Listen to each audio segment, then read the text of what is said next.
Welcome to T21 Mom. Hi, friends. It's your friend Mary, and welcome back to the T21 Mom podcast. And this is episode 156. I know, it's been quite a while since I've released an episode. It's kind of been a strange time, and really recently something happened in our Down syndrome community that I'm sure you're all very well aware of, where a YouTuber who has several million followers, had announced that his wife was pregnant, and then they discovered that the baby had Down syndrome. And then they also publicly announced that they had decided to terminate that pregnancy. And he really gave a lot of misinformation about Down syndrome, about someone who lives with Down syndrome, about the Down syndrome community. And I think that's really what has a lot of people up in arms. It's been all over my feed, and people that I don't normally see posting about stuff like this. People are really angry about what he said about our community. And so I invited Misty Snyder to come on today. She's an advocate, and she has also written a book that's going to be published later this summer. And she wrote a post that someone shared, and it came on my feed. And it was one of the first that I actually read about this whole situation that had happened. And she is very passionate about her advocacy. And she was really triggered, I think, for lack of a better word, about what all unraveled with this YouTuber posting such, I think, intimate details about their lives, and also such misinformation about our lives with Down syndrome and our loved ones with Down syndrome. So it was a really wonderful conversation, and I hope that you get a lot out of it and enjoy it as much as I did. So let's go have a listen. Hi, friends, and welcome back to the T21 Mom podcast. And today I'm joined by fellow rockin' mom and advocate, Misty Snyder. Misty, thank you so much for being here. Thank you for having me, Mary. It's so good to be here. Thank you. Now, over the past week or so, our Down syndrome community has really been shaken by a story that has gained a tremendous amount of attention online, and not really for good attention. As I'm sure many listeners are aware, a well-known YouTuber publicly shared that he and his wife chose to terminate a pregnancy after receiving a prenatal diagnosis of Down syndrome. While every family faces deeply personal decisions, what has sparked such a strong response from our community is the way Down syndrome was portrayed in this video, through fear, misinformation, and a very one-sided narrative. Missy, how did you first hear about this, and what was your initial reaction? So, as a lot of times this happens to me, a fellow mom in the community reached out to me before he had even made the choice to end the pregnancy. Someone had reached out to me because they had posted a video talking about potentially having a child, a pregnancy with a Down syndrome diagnosis. And so a mom had reached out to me, I think had even noticed that they lived in New Jersey, which is where I live. And so many times a mom will reach out to me and be like, hey, like maybe you could lend a hand, because Happiness is Down syndrome is my platform. And a part of what I love to do is just to say, hey, if you need a friend, if you need a hand, if you need anything, I'm here. And so I saw that he had an email, and I emailed and just said, hey, if you need anything, I just wrote a book, I have a platform, and I would love to, be a friend if you need one, as simple as that. And then just kind of forgot about it, as I do many times, thinking, they will if they want to, and they won't if they don't want to. And a couple days later, I saw the announcement that they had done away with the pregnancy. And sort of, as we know, the the firestorm sort of went off, and I actually read through the entire letter, and the letter itself is what really, I don't even know what the word would be, triggered me. There were so many things, probably 3 or 4 things that were so difficult to read. Primarily, objectively, Down syndrome isn't a blessing. It's objectively shitty. Down syndrome described as a glitch. We'll try again for a better outcome. I mean, even just all of them felt like daggers to the heart, not even speaking as an advocate, but just as a mother of a beautiful son with Down syndrome. It was painful to read those things, of course. But then as I sort of grieved that pain of reading that as a mom, I would say the next day I sort of felt a lot of anger. I don't know. How did you feel reading that? Did you read the letter? Yes. And I think I did, because I saw somehow someone shared your post, and I think yours was one of the first that I read. And then I did, but the thing is, I had a hard time finding his name, which we're not going to talk about or share his name here. And I had to dig around a bit to try to find it, because I wanted to see what everyone was talking about. And it really was as bad as everyone was talking about. It was quite terrible.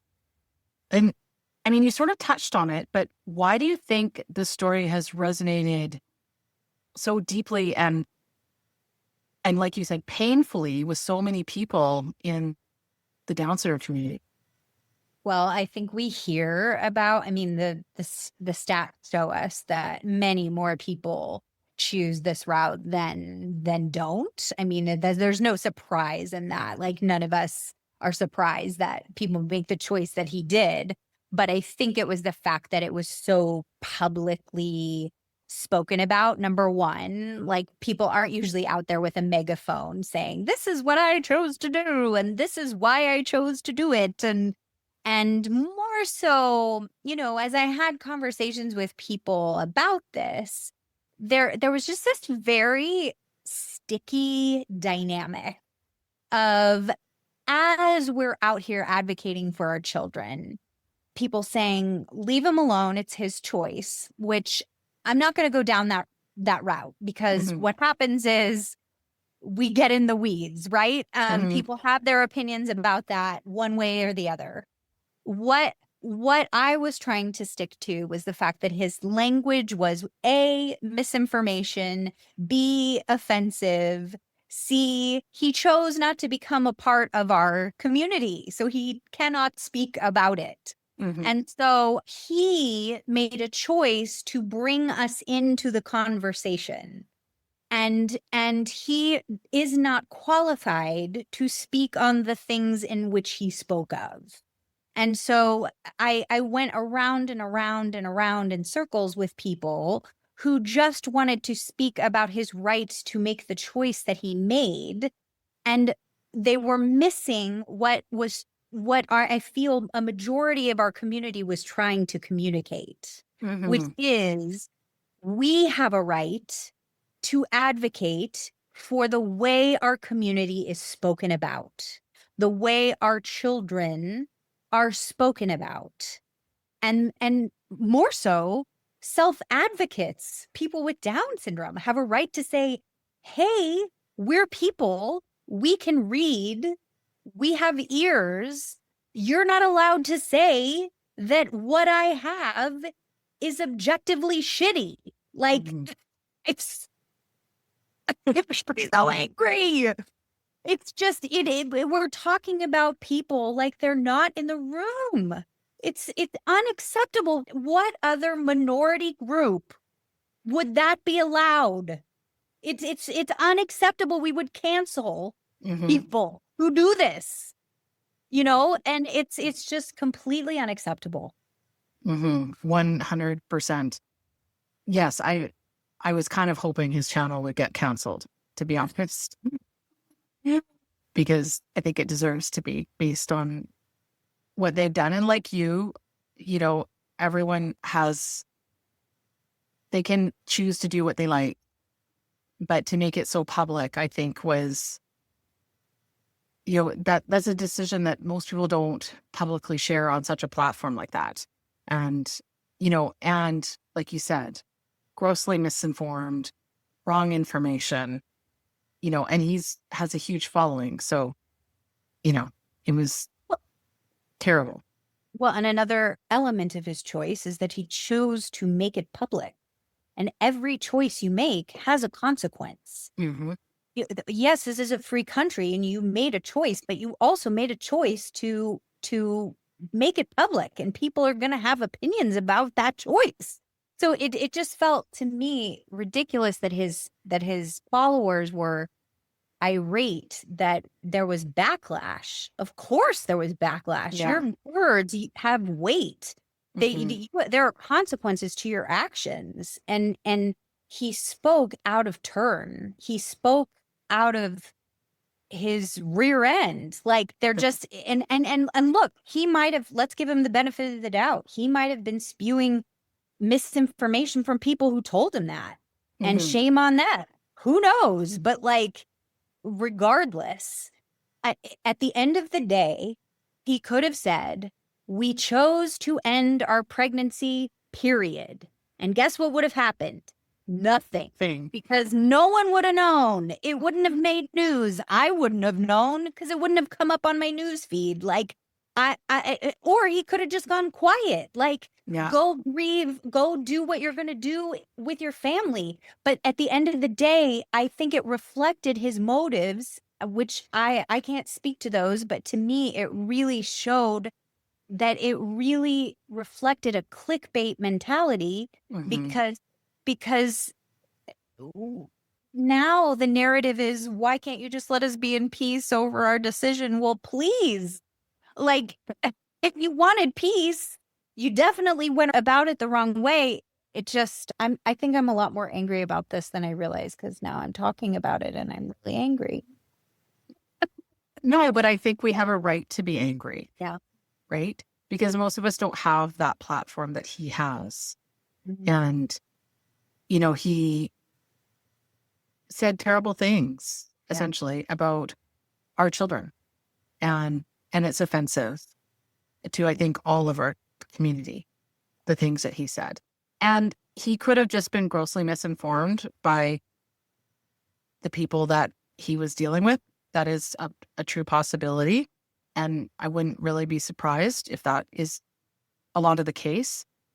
But also, when you are on such a public platform, and he had to know that it was a very delicate topic that he was sharing, that there is going to be,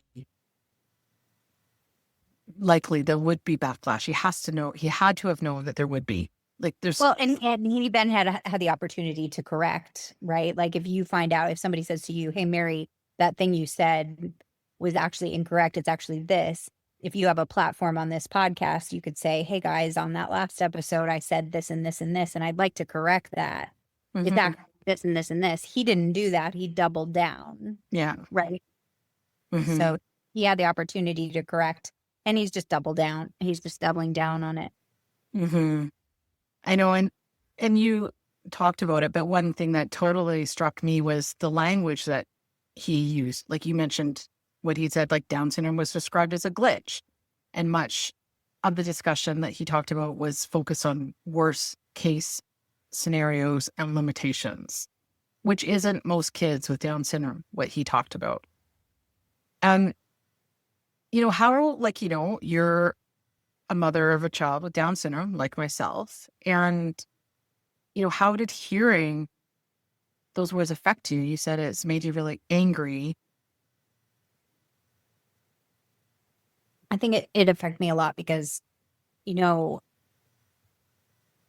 I think I'm so angry because I speak to so many moms in the back doors, in the backstage of Instagram, when people have just gotten a diagnosis and they're really scared and they don't know what to do, and they don't feel like they have anyone to go to, and they'll see something on happiness or they'll see something on my page and they peek in and they're really afraid, Mm-hmm. and they'll see something that like gives them a little sliver of hope, right?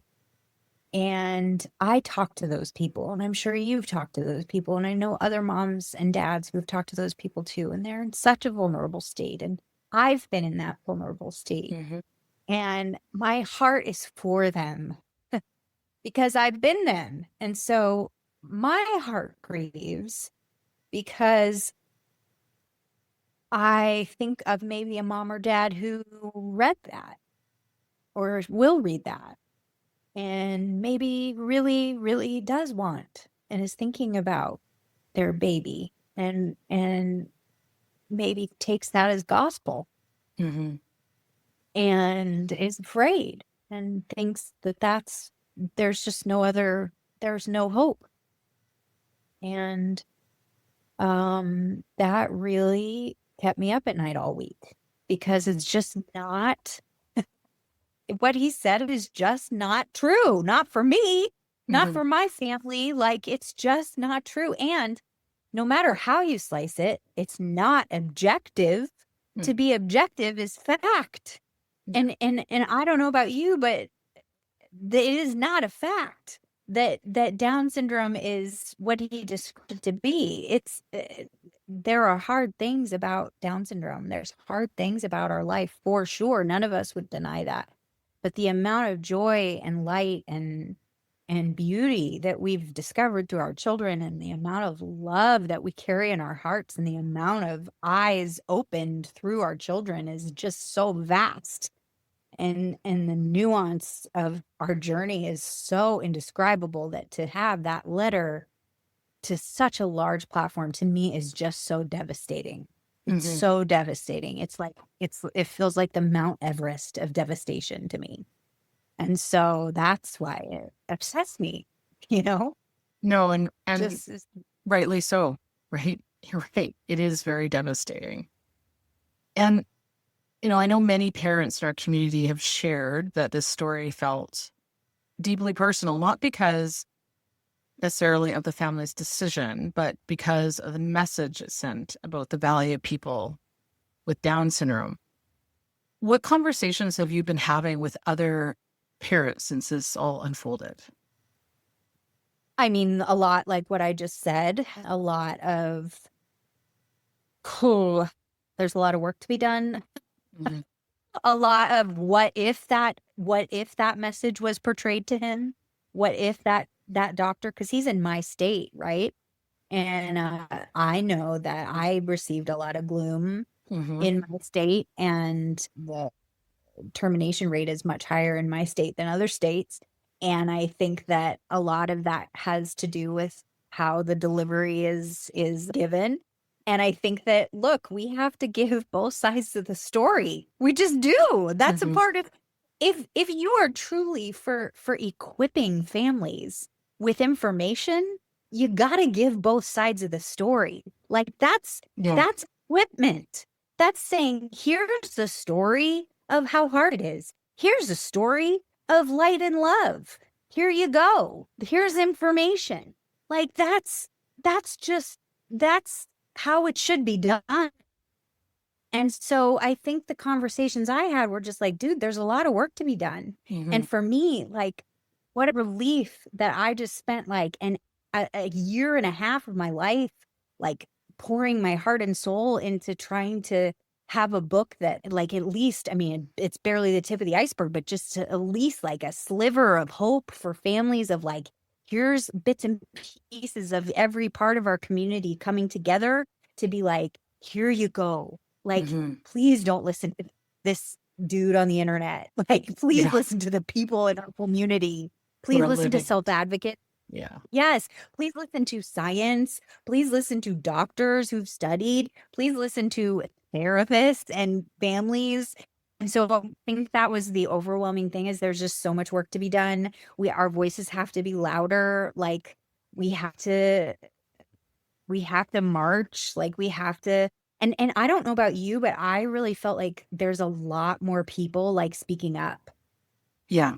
I feel like there's a lot more people who are like, I want to be bolder about Mhm. this, Mhm. you know? Yes. So that was encouraging to me. I felt like more people in the community are rising up. Yes, I hope that is the case. And like organizations like the DSDN, the Down Syndrome Diagnosis Network, as I'm sure you're well aware of, have worked incredibly hard to provide accurate, balanced information to families receiving a diagnosis and to the medical community on how to give a diagnosis. And they have spent years helping change the narrative from fear to possibility. And do you worry that this viral story could undo some of that progress? I think that I don't I don't think it's going to undo the work that's been done. I personally was connected to this community through the DFDN and through Jack's Basket and through like those two organizations were huge in my story. I don't think it's going to undo that. I think that they have built so many bricks that cannot be undone. I just feel like we have to keep on pressing forward. To me, it was just more like a hypervigilance, like Mhm. a doubling down. Like now is not the time to ease up. Like Right. now's the time to like, okay, we gotta keep going. Like there's no easing up here Mhm. because okay, so that foundation has been laid and now it's like, okay, now we need more hands on deck. That's how it felt like me. Yeah. For like I feel like this community is strong, but it's Mhm. more like the 10% is working and now it's got to be like now we need everybody. You know what I mean? Mhm. Um so I don't think it's been undone. I just think we need more hands on deck. Mhm. No, yeah, 100%. I agree with you. It's just, I think what I was seeing is people that normally aren't maybe overly vocal, which is fine. Maybe they're not comfortable with that, but they were being more vocal about what had Totally. happened and how it infected them. So, which is good to see because we have to fight for our community. We're small, but we're Yes. mighty, and we need to let people know that our kids matter and that they're For sure. valued. 100%. I feel like everybody has to find their way to speak. It doesn't have to be online. It Mhm. doesn't have to be like, verbally. It can be, you can write a letter to Congress. There's so many ways that you can advocate. And I'm a big proponent of that. Like your advocating doesn't have to look like my advocating. It just means do it your way. Exactly. Exactly. And one of the things that I actually found quite troubling was that I just only heard about this, I haven't seen it, but was that many media outlets were quite eager to amplify this family story, yet very few sought out the voices of people with Down syndrome or the families who live this reality every day. As far as I know, there was no other side that was shared through the media. Why do you think these perspectives are so often missing from the conversation? Oh man. I think there's a lot of reasons why. I think I think his reason, I think his side is the clickbaity side. Hmm. I think his side is um our side is more nuanced because it's like what we just said at the beginning of the episode. It's sticky, it's dicey because we get in the weeds about what people are really talking about. Like, and so news networks get real nervous about like, what are we talking about here?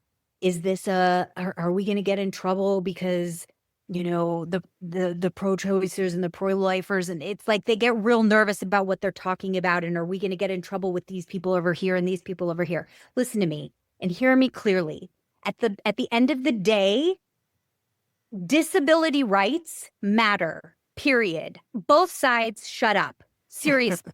Yeah. Like, I'm sorry, be quiet. I get so angry about this. And I'm not saying it's not important to have a stance. Please hear me clearly. It is important to have convictions, whatever side you stand. but disability rights matter. And you cannot just lump them on one side or the other of those arguments in circumstances like this. Mm-hmm. Self-advocates right now are being abused, and that matters.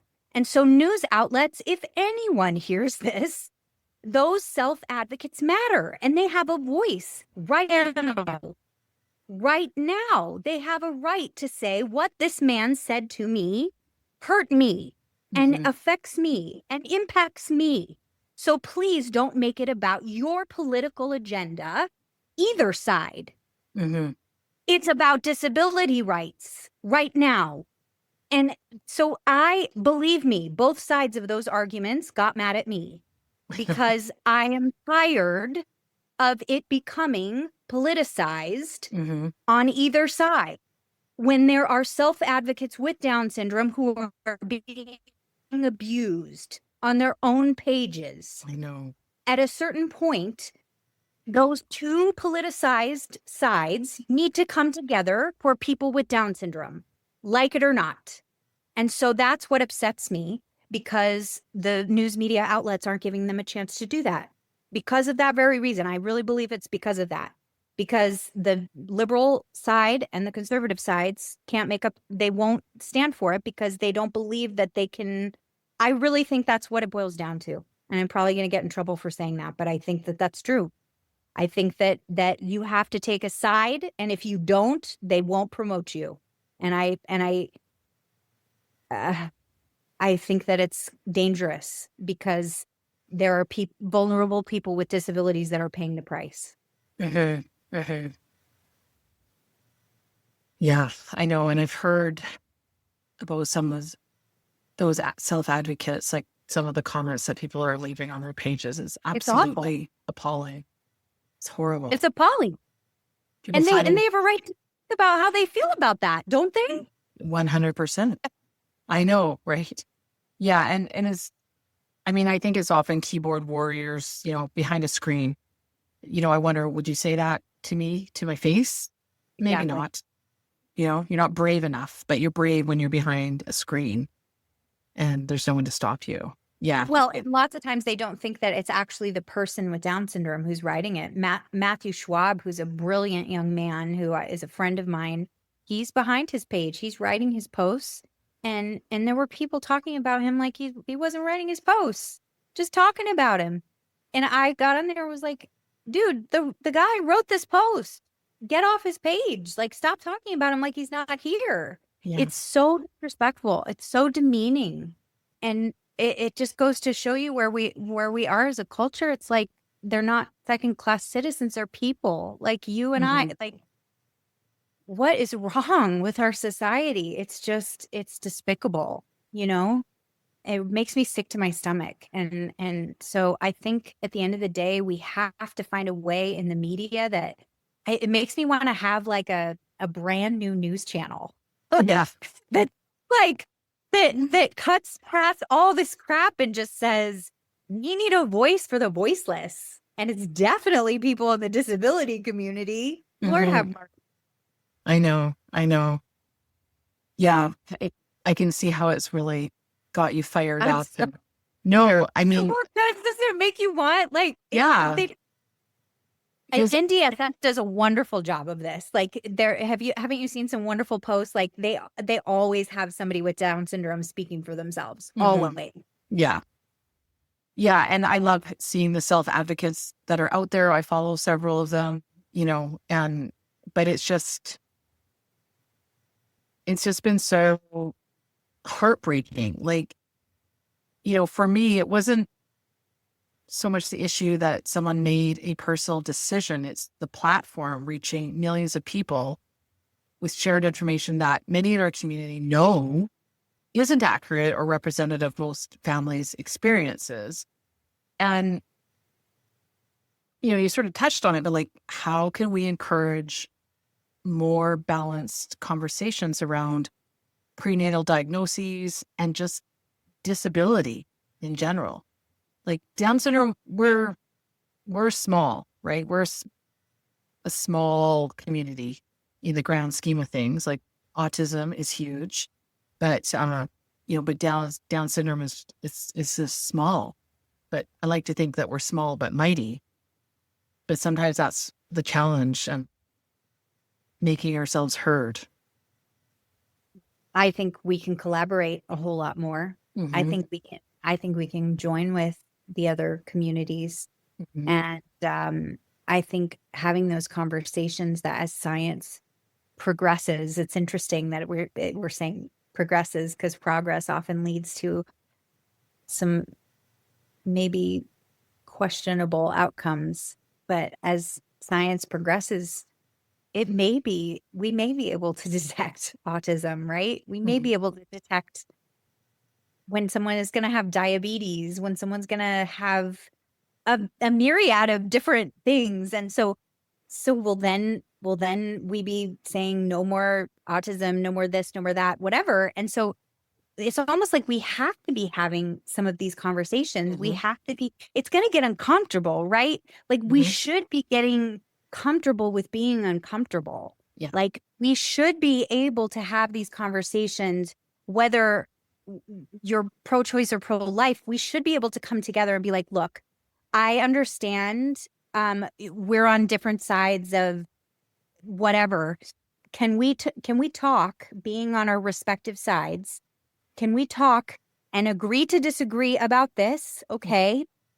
And now can we talk about what it means to respect the dignity of people with disabilities and how we can progress disability rights and what that means? We have to be able to do that, or we're going to be forever divided. Like, and I feel like this circumstance really showed that we are at a standstill there, because I can't tell you how many times I hit a brick wall when it came to this divide in our community. Like, I'm not joining with those people because they're on that side. I'm not joining with those people because they're on this side. And what are we gonna do? We're not gonna be strong if we won't join together. I don't know what we're gonna do. So I feel we have to collaborate. I really do. No, I think you're exactly right. And because there's power in numbers, and it can just be the disability community, not necessarily just Down syndrome, but just the disability community. And I think other people in who have other disabilities other than Down syndrome should also be deeply offended by the video. I hope 100%. That is the case, right? Oh, yes. Because is it, like you said, autism, diabetes, whatever, right? That someone's could have, it could be anything. But right now, they could test for Down syndrome. So. Yes. Right. Yes. Well, I had people popping into my page going, I stand with you. I stand with the Down syndrome community. This could be me, CP, spina bifida. Like I had other people popping in and saying, we stand with you. This is not okay. And that's how it should be. When we see the injustices and other disabilities, we should be the same. Like, I mean, we have to stand united. Like this is our community, and so I really think it's about collaboration for sure. Yes, I think so. Definitely. Yeah. Because when stories like this go viral, because this one definitely did, they can certainly leave parents feeling discouraged, hurt, and exhausted. But, there's one thing I do know about the Down syndrome community is that we are pretty resilient. And I think a lot of us have strong voices to be heard out there. What kind of gives you hope right now about this?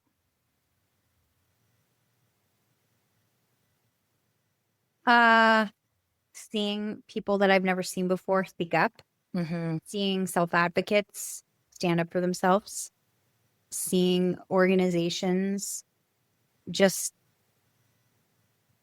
powerhouse their initiatives. My son, he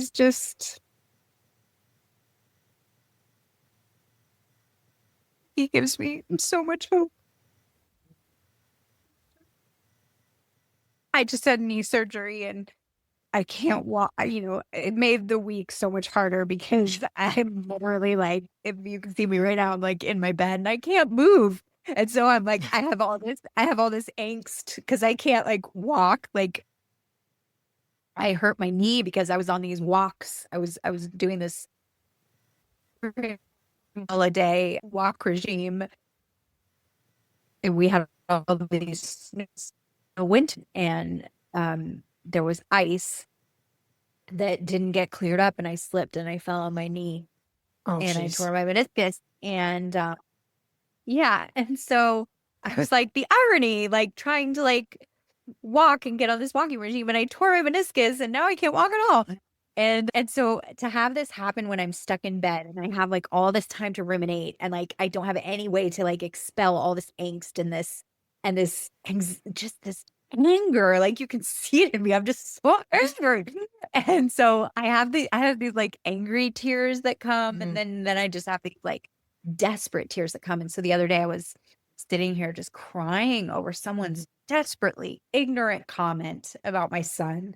Oh, One reel in particular, like there wasn't even any anger in it. It was just like grief, just just grief over how could anyone see anything ugly in Down syndrome. It's just so beautiful, and like just a mom like pouring out her heart in a reel, and somebody was like whipping me to shreds. And I was crying, and Jed just like walked in my room and sat up on my bed and like put my head in his hands and just, why cry, mama? And like kissed me. And aw. it just was just, he's everything light and love. And he gives me hope. Like my son gives me hope. Like he is just such a joy. And I love him so much. And he's such a gift. And our community is a gift. And the way that the way that, people like you are seeking to like find, meaning and truth and like fight through this when such a rough week like this happens, and you're like, okay, we're going to use this. We're going to fuel this. We're going to like catapult through this. Like, we're not going to curl up in a ball like a little what are those bugs that roll into a ball. Like, we're not going to do that. We're going to steam ahead. Like, I love that about this community. Like, nope, we're shot down, but we're not destroyed. We're going to like do this thing. I love that about our community. That gives me hope. Like, that's who we are, and we're going to be okay. We're going to do this thing. Yeah, I feel like in a lot of ways it kind of lit a fire under a lot of people. Like, okay, this is not okay. And what can I do about it? Yeah, most definitely.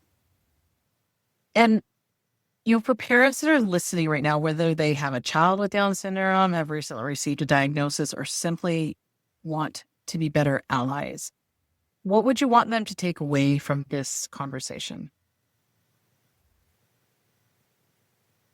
For children for people who want to be allies, I would say when you in New York City, there's signs everywhere that say when you see something, say something. And I think that is so true. Like, when you see something that just does not set right, like in any capacity, say something, do something. Like, I look around sometimes baffled, like, is anyone gonna do anything about that? That's not okay. Like, that, say something about that. I feel like we're living in the twilight zone right now, where people are saying and doing things to people that are just not okay. Yeah. Like, be a kind and decent person. We don't have to agree on things. We don't agree on a lot of things, but still be a kind and decent person. Just say, like, agree to disagree. Have a great day. Like, Yeah. just be a decent person and say something when the oppressed are being oppressed. Like, say something when someone's just like not being kind. Please, like, be kind to somebody. it's so just the golden rule, but Mm-hmm. I feel like if you want to be an ally to our community, I had this wonderful conversation with my friend Molly, and she is just one of the most kind and decent people I've ever known. She has two little boys around my boy's age. And she said, Misty, I want to be supportive of your community and of you. And she said, how can I do that? And I said, you're being, just by asking, you're being supportive. And she said, I just can't imagine what it's like to feel like you have to fight for the very existence of your child, like just to like convince people that he should be here. Yeah. And just hearing her say that, like, Mm. I said, you're an ally. Like, just saying that, like, you're an ally. Like, Mm-hmm. you see us. Like, most parents never have to, like, people just say, of course your child should be here. Look at your beautiful child doing your beautiful child things. But we have to, like, fight for everything, right? Yeah. Like, everything we do is like an uphill battle. And so Mm-hmm. just be an ally, just to say, we see you, we Mm-hmm. support you. We're gonna give you that nudge up the hill. Like, we've got you. Yeah. We're gonna watch your kids sometimes, or buy you a meal, or pat you on the back sometimes when you need it. Just whatever. Like, Yeah. just let us know you've got us, because it's hard, right? Mm-hmm. Mary, Mm-hmm. like, you've been doing it longer than I. It's hard. So like just letting us know you're there. Mm-hmm. Yeah, I agree. Because I think a lot of times, like, if you have a typical child, you have no clue about our community, and you really have no right to say things about our community, just like this YouTuber did.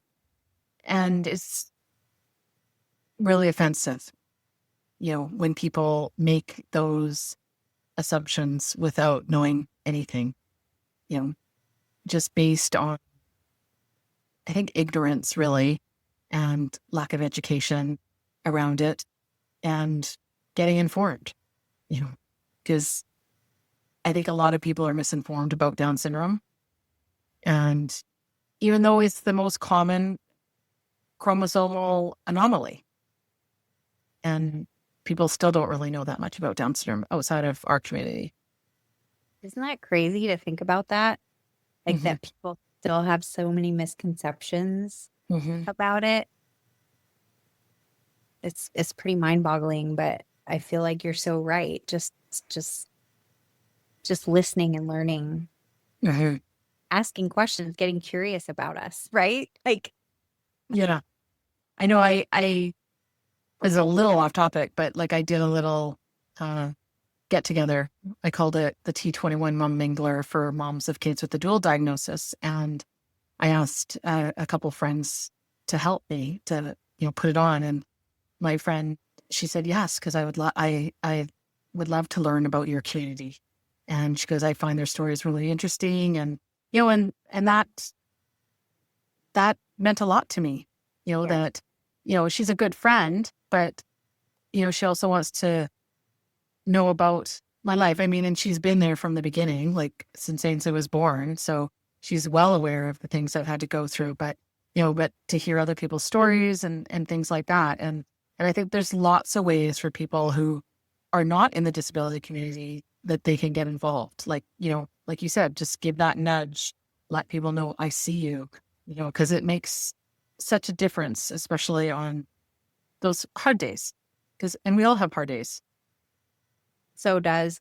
I think that what a beautiful friend you have. Like, just to say, like, I don't know much, and I'd love to learn. Like, I love that. I love that posture of just like, I'd love to learn from you, and I love being an observer of your life. And what a beautiful friend. Like, and Yeah. that's just such a gift to have that. Mm-hmm.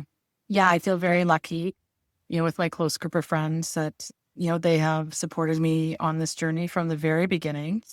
And, and a lot of people don't have that. And, and that, but having that support of people not even in like the disability community, has made it just so much easier. And where people, want to understand my life because it is different from theirs. And, and I'm, like you said, yeah, there are definitely hard days, and last year we had a very, very hard year. We're better now, thank goodness. And, but yeah, without a lot of supportive people, it could have been a very different story. And we need those people in our corners, especially during this time when things like this have gone really sideways, I think, for our community. It could have gone so much differently. And, I do wonder, like, if it was just for, like you said, clickbait, and we'll never really know. And if it is, that's just really unfortunate, I feel. I think at the end of the day, like, if it was, we'll never know. I always say you never know somebody's heart. And at the end of the day, like, that won't go well for him. Like, that just, I mean, it's really unfortunate for us, but like doubly unfortunate for him. Like, that is really jacked. So, I think, again, there's consequences to everybody's actions. And we know, at the end of the day, we know that our community is really beautiful. Like, really, really beautiful. We have our shortcomings just like any community. But like our community, I told somebody the other day that there's like 2 times in my life. So my background's in performing. I'm an actor, and there's 2 times in my life that I lose myself. And one is when I'm on stage performing in a character, and one of them is when I'm with someone, an adult with Down syndrome. And when I'm with an adult with Down syndrome, in their hug, in their embrace, I'm not being cheesy. I forget my problems. Like, I could be in the worst time of my life, and when I'm like in a hug, in the embrace of one of my favorite people with Down syndrome, I don't have problems. Like, it's literally like and it's magic. It's magic. And our community is such a special place to be when we are in our hot pocket. Like, we just are. And so what a gift. What a gift. And so we are blessed, and I'm so thankful for it. And I try to cling to that in these really tough weeks of just like, we're going to get through this. We are getting through this. And I think this conversation is like a testament to that we go through some really hard knocks, and we always come out the other side, and always come out like stronger and like ready to, readier, right? Yes. No, I believe that. Most definitely. Now, you've mentioned that you wrote a book. Why don't you share that book, what the book's name is, and you also have a website. People want to find you. So a long time ago, I created, about 3 months after Jed was born, because I'm in performing, my favorite musical of all time, well, one of them was You're a Good Man, Charlie Brown, and there's a song called Happiness. And one of the songs is happiness is finding a pencil, 2 kinds of ice cream, telling the time. And the whole concept is happiness is in the simplest joys of life. And I woke up in the middle of the night and I thought, that's Jed. Like, Jed is in the sweetest little, like, tying your shoe and finding a pencil, and like just like the sweetest little everyday things. That's my Jed. And so I thought, okay, happiness is Down syndrome. And that was the motivation behind Happiness is Down syndrome. So I started a platform. I made a video with moms with their kids. And that's grown into, there's over 26 countries following that page, and people contributing to that page. And about 2 years ago, I had a publisher reach out to me, Wiley Publishing, and they said, we've been following your page, and we think it would be great to have a book that's kind of like you're the narrator, and it's like a guidebook through the different stages of Down syndrome. And I was very hesitant because I have a 5-year-old, and I'm like, I'm not an expert in Down syndrome. They're like, you don't have to be the expert. You're just kind of like guiding them through like a path, right? So the book is called Happiness is Down syndrome. I still have to read it because I always mess up the words. It's called Happiness is Down syndrome: Strategies and Support for Parents at Every Stage by Misty Snyder. And so basically it opens with my story, and then it launches you into, you have a baby and you bring the baby home, and then it goes into early intervention, and then it goes into the grief of a prenatal diagnosis. There's a counselor who talks about that grief, and then the grief of a birth diagnosis, and then, oh my goodness, an IEP, what is that? And then like therapies. And so we've got therapists, speech therapists and OTs talking about that. And then we've got like siblings who talk about their relationship with their siblings. And then we've got, it basically just covers like the whole journey from different perspectives. There's even a chapter from people outside of our community, like what it was like to hear about someone, a loved one who's gotten a diagnosis, and self-advocates speak for themselves, what it's like to live with Down syndrome, and what to say to someone who's gotten a diagnosis and what not to say, and myths and realities. So it covers a whole ton of things. That's awesome. And I'm just hoping that someone can pick it up and just flip to the chapter that they really need or want to read. And I'm really excited about it. So it comes out August 25th, and you can pre-order it now. Okay. And I just pray that it helps just one person. That's my prayer. Oh, So, I love it. yeah. How awesome is that? And Yeah. wonderful. And we can always have you back on to talk about the book. So Yay. I would love that. I Yeah. would love it so much. Thank you so much for allowing me to talk about it. There's going to be an audiobook too. Oh, fantastic. Because I think I need to get into audiobooks. I used to be such an avid reader, and now Me I too. just don't There's pick no up a book time. anymore. I know, right? I think, okay, if I can listen to podcasts, I think I can listen to a book. So Same. And you can listen when you're driving. yeah, Yeah. exactly. Can't really read when you're driving, or you shouldn't be anyways. Please don't. Yeah. The highly do not recommend. Yeah. Yes, exactly. Oh, But you wonderful. can also check out MistySnyder.com. You can get the book there, and there's like resources and recommendations there too. So that's a Okay. resource. But yeah, I just hope that it'll be a place that people can go, because I think this past week just really displayed how much we need places for people to go to Mhm. see what's real and what's not, because Lord have mercy, we can't just have laymen out there saying stuff, out of nowhere. 1000%. Yeah. Well, that's very exciting about your book. Thank you. And, and congratulations. Well done. That's an Thank you so awesome much. job. Oh, you're very welcome. And, I just really want to thank you for coming on today and, sharing your perspective, your advocacy, and, really your heart with our listeners. It's been a wonderful conversation, and I've really enjoyed chatting with you today. Mary, thank you for having me. You're very welcome.